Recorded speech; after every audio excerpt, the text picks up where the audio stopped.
guys, it's Lisa and welcome to my channel. Today we're going to make an ornament, and we're going to make it from cardboard.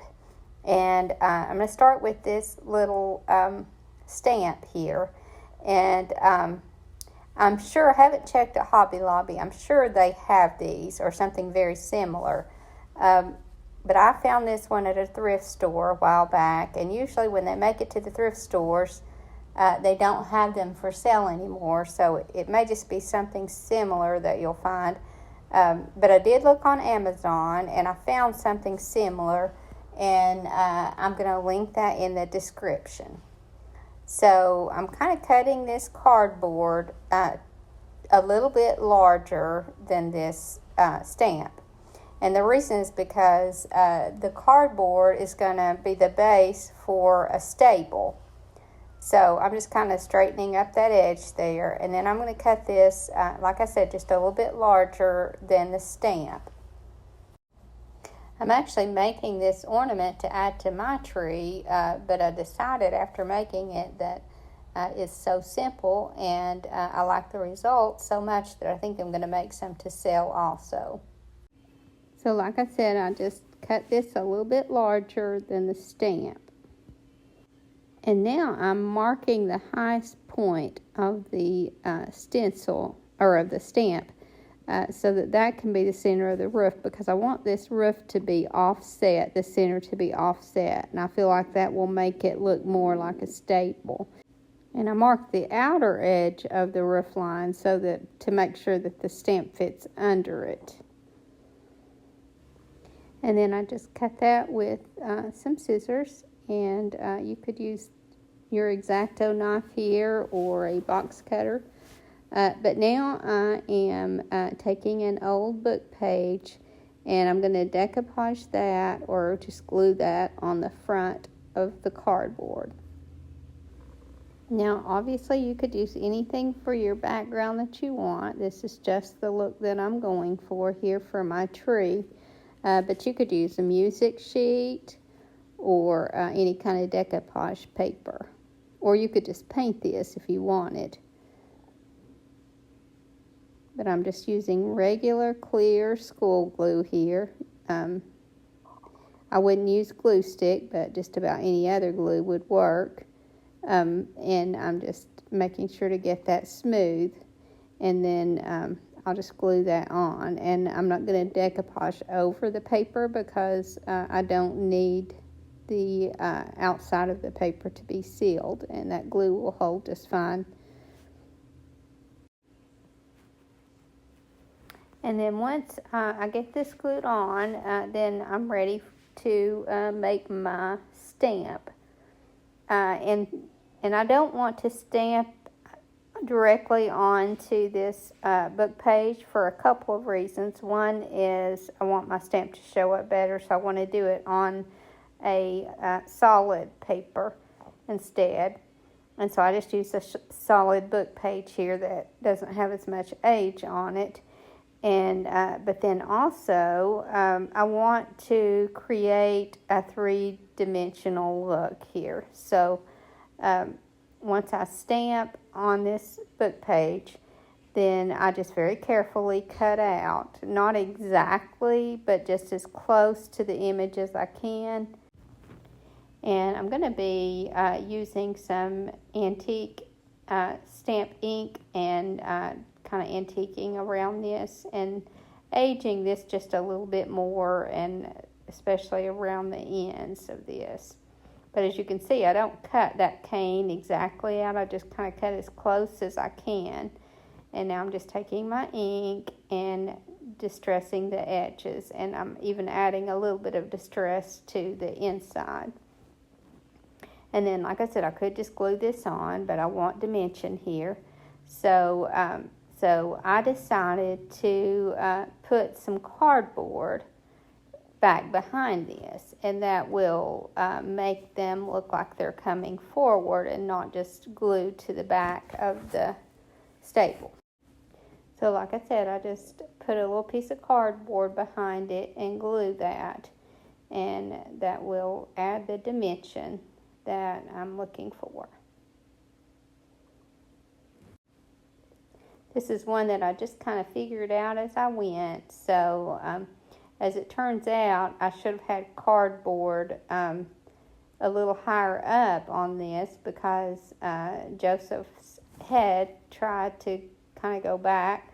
So I end up adding another little piece of cardboard behind him, but I just wanted to make sure that I make it small enough that although it lifts out, it doesn't show from the sides. And you're not going to have to worry about it showing from the direct sides because we're going to be putting a little bit of a side on these anyway, so that will block somewhat. And so I just cut some little pieces of cardstock, and cardstock is not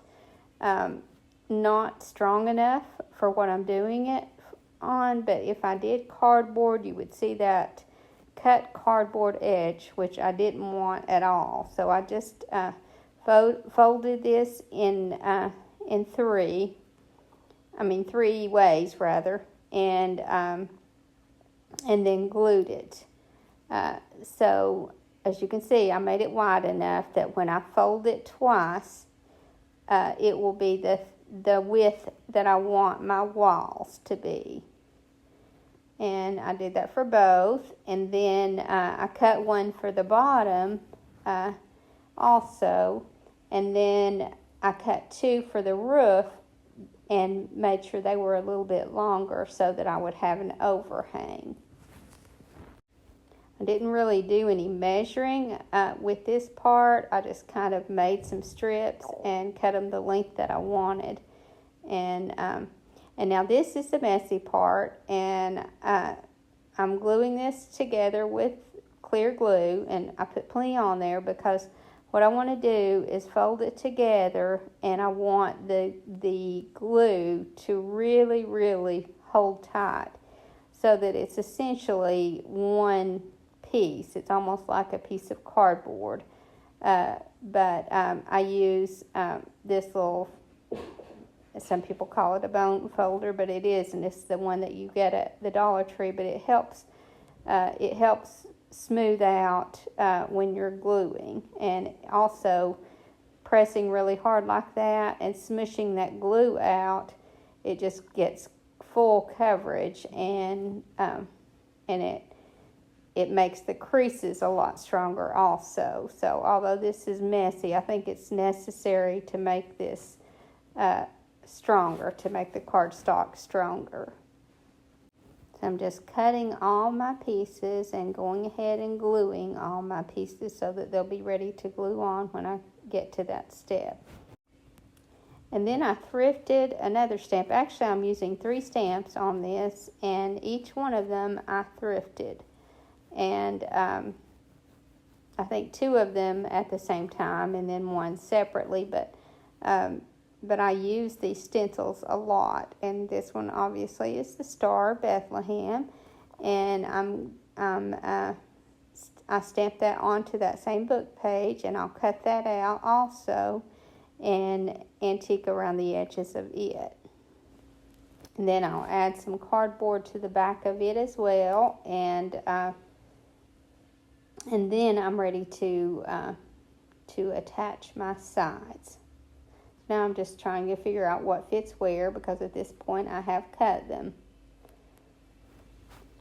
And now I'm just very carefully hot gluing everything in its place. Years ago, when I first started doing my tree in the Nativity and faith-related items, it was really discouraging, and I almost decided to change it because it's just so hard to find enough ornaments that go with that until I started making them. And it's just so easy now to make items that go with a faith-related tree. So that would have came in handy back then. But now each year I just add a little something extra as I create new ornaments, and actually has become fun. You'd be surprised at how sturdy this little ornament is once you get it all glued in place. I'm leaving an overhang here on each side, and that's a little larger overhang than I want. But I wanted to make sure that I had enough and not cut it short, so I can just trim afterwards. And so I just trim it where I have just a little bit of an overhang. And then that's the little stable part built. And it has that cardboard look, but I'm going to take some antiquing ink and just kind of rub and really, really antique this up because making it darker will make it look more like wood and just gives it a lot better look. And where I can't reach with this sponge, I'll take a small brush and touch up where I couldn't reach. So I just really, really darken this up with this ink. And I even do some antiquing on the back. And you'll be able to tell that it's cardboard, but it just has a lot better look. And then, like I said, I just take a small brush and touch up where I couldn't get with my sponge. And then this little stable is finished, that part of it anyway.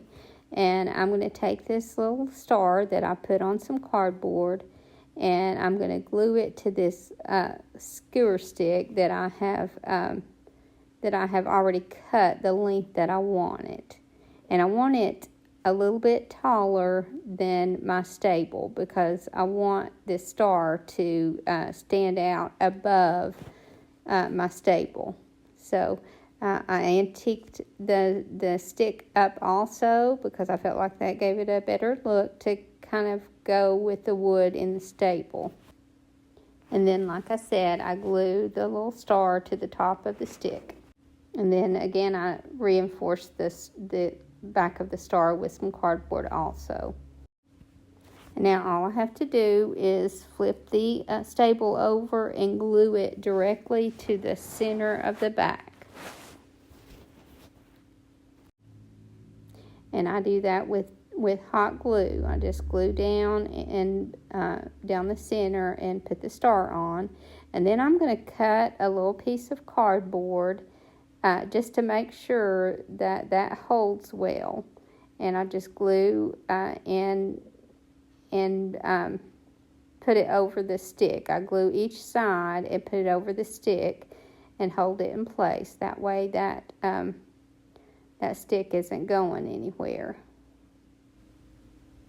And then, so that I'll have a hanger for this, I just took a little piece of jute twine and tied a knot in each end, and then I'll glue that to each side of the roof.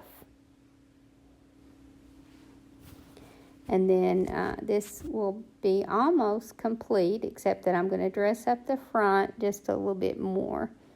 And so I'm going to be gluing some Spanish moss in this. Now I could use straw, but I would have to cut it up in small pieces. And I just wasn't sure that I wanted that look, so I'm just gluing some Spanish moss just on each side, and I'm just using a very small amount. I just kind of want to give the illusion of the inside of a stable. So I could glue an animal in here, but I didn't want to go to all that trouble. So I just put a little bit of moss in there. And then I thrifted another stamp. And I'm sorry that I'm thrifting so many of these stamps and can't help you guys find them. But I just always buy stamps if I find them at a thrift store. Because if they're a good price at all, and if it's something that I know I'll use. Because a lot of times it's hard to find stamps. And now I will say that Hobby Lobby has a very good assortment of Christian stamps. And so that is my first choice when I'm looking for one. But also Amazon has some. Now I won't say that they have a lot, but they do have some. And like I said, I was able to find the Nativity couple here, or trio actually. And this ornament can be made with just that. So you could actually even handwrite some words in here if you wanted it.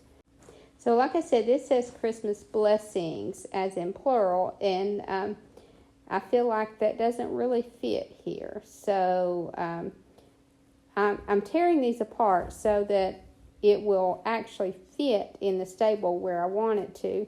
But also, I got rid of the S because Christmas blessing, I feel like, is what works well with this. And here's before I took the S off, but I just was looking at it and thought, no, that's not, it doesn't fit. It needs to be Christmas blessing because Christ is the blessing. And then that completed my little ornament. And like I said, this one will go on my tree, but I'll make some more of these to sell. And I feel like you could really change these up a lot, like I said, by using a different stamp, as long as it has Mary, Joseph, and Jesus. And then, like I said, handwriting the other, or you could draw your star as well. But other than the stamp, you won't have really any materials in this. I hope you guys enjoyed this video, and I hope to see you in the next. Thank you so much for watching. Have a great evening, and God bless you and your family.